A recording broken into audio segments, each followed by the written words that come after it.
So after a couple of weeks in limbo, Lorne Donaldson was named Reggae Girlz head coach with the task of leading the girls into that final round qualifying tournament in Mexico. Of course, Donaldson is not new.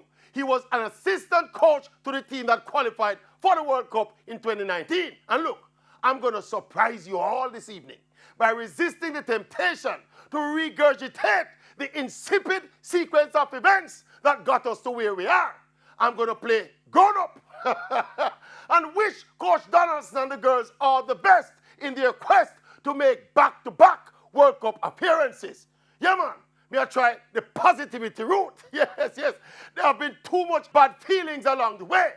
In the interest of the national female football team, let us look past the past and give the team a positive energy going into that final tournament. All things considered, Lorne Donaldson is a good choice. The girls obviously approve of him. They are familiar with him. He's familiar with them. So the issues of trust and faith in the coach are solved. So the Maverick has said, let us bury all the hatchets and officially say welcome to Coach Lorne Donaldson and say, go, Reggae Girlz!